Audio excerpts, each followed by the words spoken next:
नमस्ते, मैं डॉक्टर श्रीराम लाहोड़े, नेत्र शल्य चिकित्सक, फेको सर्जन एवं लैसिक सर्जन एट लाहोड़े नेत्र हॉस्पिटल अकोला।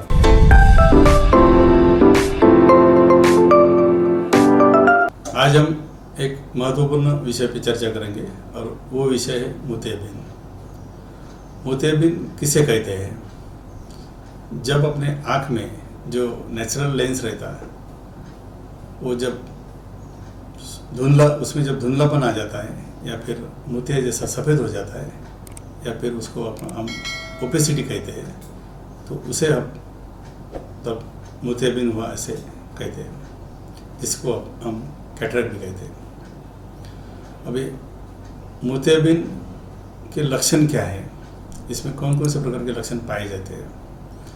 इसमें मुख्य तौर पे आँख में लाली आना, पानी आना, धीरे धीरे जो दूर की वस्तुएं रहती है उसके लिए देखने में दिक्कत जाना, दूर की जो नज़र रहती है वो कम होना, बार बार नंबर का चश्मा बदलना,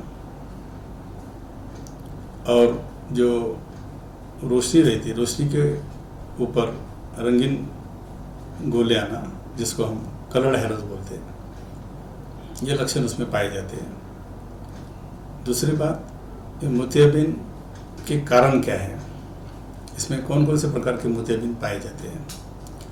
सबसे पहला कारण है सिनाइल कैटरेक्ट, जिसे हम उम्र के 50 के बाद में हर आदमी को, हर मरीज को ये मोतियाबिंद होता है, कम अधिक प्रमाण में होता है।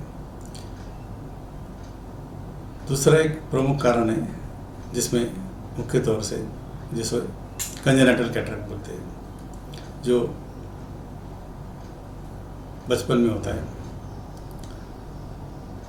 बचपन में होने के मोतियाबिंद होने के कारण अलग अलग प्रकार रह सकते हैं, उसमें टॉर्च इन्फेक्शन, सिफिलिस इत्यादि।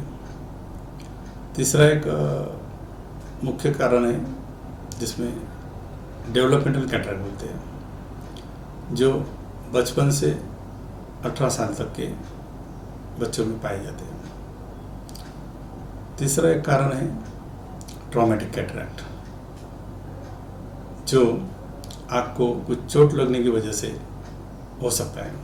दूसरा एक मुख्य तौर से कारण है मेटाबॉलिक कैटरेक्ट, जिसमें मोतियाबिंद जो पेशेंट में मधुमेह है या डायबिटीज़ है उसमें ये मेटाबॉलिक कैटरेक्ट होने की संभावनाएं ज़्यादा रहती है। बाद में एक कुछ विशिष्ट प्रकार की दवाई लेने की वजह से, जिसको हम कॉर्टिकोस्टेरॉइड मेडिकेशन बोलते हैं, उसकी वजह से भी मोतियाबिंद होने की संभावनाएं ज़्यादा रहती है।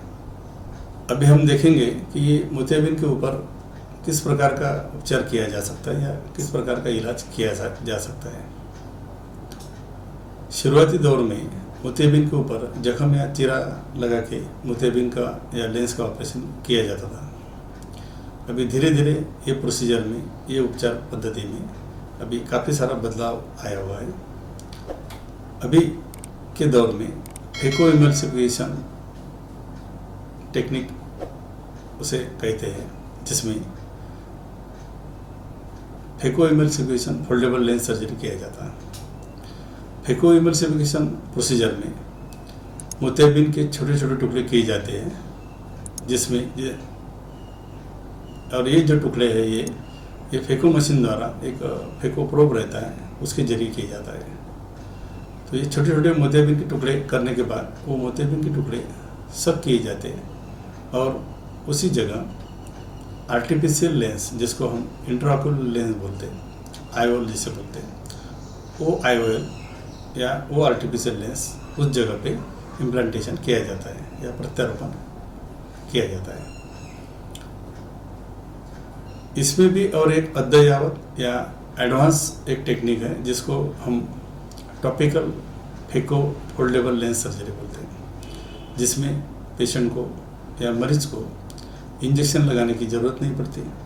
उसमें बिना इंजेक्शन से लेंस का ऑपरेशन किया जाता है, और उसमें जख्म भी लगाने का काम नहीं, जख्म भी करने का काम नहीं पड़ता।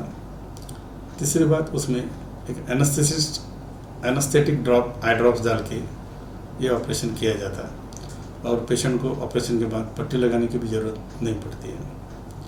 और इसमें 2 या 3 घंटे में पेशेंट को हॉस्पिटल से डिस्चार्ज किया जाता है और 3 या 4 दिन के बाद में मरीज़ अपनी सब पहले जैसी दिनचर्या चालू कर सकता है। उसमें और भी एक एडवांस टेक्निक है लेंस ऑपरेशन के लिए, उसे हम MICS टेक्निक बोलते हैं। इसमें आँख के ऊपर अति सूक्ष्म छेद किया जाता और वो छेद में से फेको सर्जरी करके फोल्डेबल लेंस का इम्प्लांटेशन किया जाता है।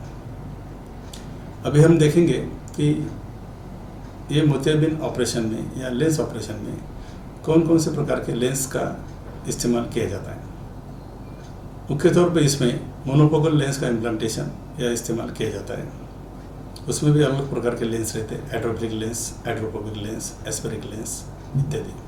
अभी के टाइम में कुछ मोनोफोकल मल्टीफोकल लेंस का भी इस्तेमाल हम लोग कर सकते हैं, जिसमें मरीज़ को दूर का और पास का चश्मा लगाने की आवश्यकता काफ़ी कम मात्रा में पड़ती है।